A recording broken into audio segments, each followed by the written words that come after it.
नमस्कार दोस्तों, स्वागत है आपका हमारे चैनल यूपी लवर पर। आप देख रहे 10 बड़ी खबरें सीधे उत्तर प्रदेश से। पहली खबर, बिजली के पुराने बिल होंगे माफ। सीएम योगी के मंत्री ने दिए ये संकेत। दक्षिणांचल का पुराना बकाया वसूलने के लिए टोरेंट नोटिस भेज रही है। परिजनों को नए कनेक्शन नहीं मिल रहे हैं। ऐसे उपभोक्ताओं के पुराने बिलों का बकाया अब माफ हो सकता है। सोमवार को प्रभारी एवं पर्यटन मंत्री जयवीर सिंह ने बैठक में इस पर संकेत दिया। उन्होंने डीएम को इस बारे में प्रस्ताव तैयार करने के निर्देश दिए। टोरेंट पावर पर 2008-9 से दक्षिणांचल का करीब 2200 करोड़ रुपए बकाया है। दूसरी खबर, 20,000 करोड़ रुपए में 9 नए एक्सप्रेसवे। यूपी में बिछेगा सड़कों का महाजाल। उत्तर प्रदेश की योगी सरकार सड़क संपर्क और बुनियादी ढांचे के विकास में नया कीर्तिमान स्थापित करने की दिशा में तेजी से आगे बढ़ रही है। Uttar Pradesh expressways industrial development authority यूपीआईडीए ने 9 नए एक्सप्रेसवे के निर्माण का प्रस्ताव तैयार किया है, जिनकी कुल लंबाई 2063 किलोमीटर होगी। इन परियोजनाओं पर अनुमानित लागत 20,000 करोड़ रुपए है। वर्तमान में प्रदेश में 6 एक्सप्रेसवे संचालित हो रहे हैं, जबकि 6 अन्य निर्माणाधीन हैं।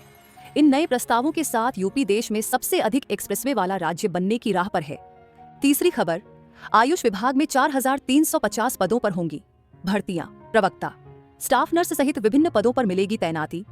उत्तर प्रदेश में आयुष विभाग में खाली चल रहे 4,350 पदों पर जल्द भर्ती होगी।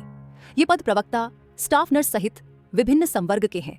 इन भर्तियों से न केवल ग्रामीण क्षेत्रों में स्वास्थ्य सेवाएं सशक्त होंगी, बल्कि युवाओं को रोजगार के नए अवसर भी मिलेंगे। प्रदेश में आयुर्वेद, यूनानी और होम्योपैथिक विभाग में 4,350 पद रिक्त हैं। आयुष विभाग के प्रमुख सचिव आयुष रंजन कुमार ने बताया कि निदेशक, उप निदेशक, प्राचार्य, प्रोफेसर, लेक्चरर, चिकित्साधिकारी, staff nurse, pharmacist, matron reader जैसे महत्वपूर्ण पदों को भरने की तैयारी शुरू कर दी गई है। चौथी खबर, प्रदेश सरकार का बड़ा फैसला। अब मृतक शिक्षकों के परिजनों को मिलेगी डेथ ग्रेच्युटी। प्रदेश सरकार ने सहायता प्राप्त अशासकीय एडेड महाविद्यालयों के मृतक शिक्षकों के परिजनों को बड़ी राहत दी है। सेवा काल में मृत्यु होने की स्थिति में शिक्षकों के परिजनों को मृत्यु उपादान डेथ ग्रेच्युटी का भुगतान शासनादेश के अनुरूप किया जाएगा। कैबिनेट की हरी झंडी के बाद इस संबंध में उच्च शिक्षा विभाग ने शासनादेश जारी कर दिया है। उच्च शिक्षा मंत्री योगेंद्र उपाध्याय ने बताया कि एडेड महाविद्यालयों के ऐसे शिक्षक जिन्होंने सेवानिवृत्ति का विकल्प नहीं दिया था और उनकी मृत्यु 58 वर्ष की आयु से पहले हो गई, तथा वे शिक्षक जिन्होंने 60 वर्ष पर सेवानिवृत्ति का विकल्प भरा था, किंतु विकल्प परिवर्तन की निर्धारित अवधि से पहले ही उनका निधन हो गया, इन मामलों में उनके परिजनों को डेथ ग्रेच्युटी दिए जाने का निर्णय लिया है। पांचवी खबर, सीएम योगी ने 487 करोड़ सीधे अभिभावकों के खाते में भेजे। 66 अभ्युदय विद्यालयों का शिलान्यास भी किया। सीएम योगी ने डीबीटी के माध्यम से परिषदीय विद्यालयों के कक्षा 1 से 8 तक के बच्चों के अभिभावकों के खाते में 487 करोड़ रुपए ट्रांसफर किए। इसके अलावा 66 मुख्यमंत्री अभ्युदय विद्यालय का शिलान्यास किया और 139 कस्तूरबा विद्यालय का लोकार्पण किया। इसके साथ ही विद्यालयों के प्रधानाचार्य को टैबलेट एवं प्रशस्ति पत्र भी प्रदान किया गया। सोमवार को लोक भवन सभागार में बेसिक शिक्षा परिषद द्वारा आयोजित एक भव्य कार्यक्रम उन्होंने 3,300 करोड़ रुपए की परियोजनाओं का शुभारंभ किया। सीएम योगी ने शिक्षा के क्षेत्र में पिछले 8 वर्षों में हुए अभूतपूर्व बदलावों की सराहना की और भविष्य के लिए बेसिक शिक्षा परिषद के कार्यों के एक नए मॉडल की रूपरेखा प्रस्तुत की। सीएम योगी ने कहा कि ऑपरेशन कायाकल्प, मुख्यमंत्री कंपोजिट विद्यालय और निपुण आकलन जैसे कार्यक्रमों के साथ उत्तर प्रदेश शिक्षा के क्षेत्र में एक नया इतिहास रच रहा है। छठी खबर, इस जिले में 2.55 लाख अभिभावकों के खाते में भेजे 1,200 रुपये। 5 शिक्षकों को टेबलेट भी मिले। सोमवार को मुख्यमंत्री योगी आदित्यनाथ ने लखनऊ में बेसिक शिक्षा विभाग के नवाचार सहित कई योजनाओं की शुरुआत की। इसका लाइव प्रसारण दिखाया गया। इसको लेकर लखीमपुर खीरी जिले के कलेक्ट्रेट सभागार में बेसिक शिक्षा विभाग के कार्यक्रम का आयोजन किया गया, जिसमें प्रभारी मंत्री नितिन अग्रवाल शामिल हुए। मुख्यमंत्री ने खीरी जिले के बेसिक के स्कूलों में पढ़ने वाले 2,55,806 बच्चों के अभिभावकों के खाते में 1,200 रुपये की धनराशि डीबीटी से भेजी। लाइव प्रसारण के समापन पर प्रभारी मंत्री ने जिले के 2 निपुण विद्यालयों के प्रधानाध्यापक को सम्मानित किया। वहीं 5 शिक्षकों को टेबलेट बांटे गए। कार्यक्रम से पहले सभागार को सजाया गया। 7वीं खबर, urban planner, design expert. UP में शहरी योजनाओं को बेहतर बनाने के लिए 19 विशेषज्ञ रखे जाएंगे। शहरी योजनाओं को बेहतर बनाने के साथ शुद्ध पेयजल की सुविधा उपलब्ध कराने और जलभराव की समस्या से निजात दिलाने के लिए विशेषज्ञ रखे जाएंगे। नगर विकास विभाग इसके लिए प्रोजेक्ट मैनेजमेंट यूनिट PMU बनाने जा रहा है। पहले चरण में इसमें विशेष के साथ कुल 19 लोगों को रखा जाएगा।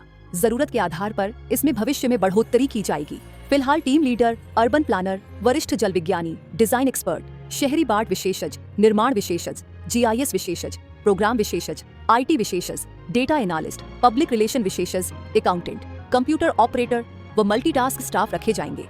नगर विकास विभाग द्वारा इसके लिए रिक्वेस्ट फॉर प्रपोजल RFP जारी कर दिया है। 8वीं खबर, अयोध्या काशी की तर्ज पर बनाया जाएगा तामेश्वरनाथ धाम। सीएम योगी ने खोला खजाना। मुख्यमंत्री योगी आदित्यनाथ ने अयोध्या और काशी की तर्ज पर बाबा तामेश्वरनाथ धाम के भव्य कॉरिडोर के निर्माण की सोमवार को घोषणा की।